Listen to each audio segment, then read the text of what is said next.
The theoretical blueprint. Transforming abstract calculus into dynamic 3D experience.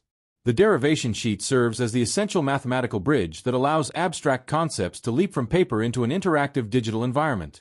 It provides the rigorous proof and the instruction manual required to turn static formulas into the visual tools explored in both the state and sequence diagrams. The anchor for learning logic. State diagram.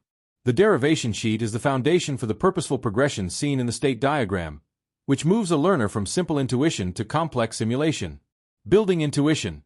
By manually calculating how orientation works on various surfaces, the sheet provides the truth that the interactive web app displays.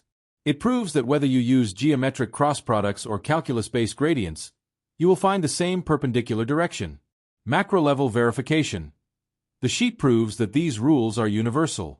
This allows the transition to a side-by-side comparison of different shapes, like flat planes and curved bowls, confirming that the mathematical principle holds true regardless of the geometry. Moving into motion. Finally, the sheet provides the logic for the technical upgrade to dynamic animation. It shows exactly how to introduce a time-dependent variable into a wave formula, allowing a static surface to be transformed into a traveling wave that simulates physical motion. The manual for technical execution. Sequence diagram. In the technical workflow, the derivation sheet acts as the math engine that tells the computer exactly how to process data. Surface translation. When a user selects a shape, the computer follows the steps outlined in the derivation sheet to translate an implicit description of a surface into a concrete format that can be solved for three-dimensional coordinates. Laying the digital floor.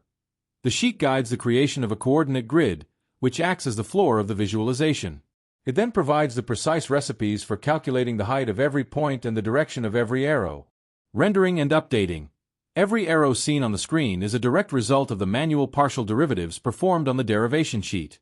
For the final dynamic simulation, the sheet identifies the specific lever, a phase shift, that the computer must repeatedly increment to redraw the surface and create the illusion of a wave moving through space. Ultimately, the derivation sheet is what ensures that the visual skin of the shapes and the compass of the arrows are mathematically accurate representations of reality.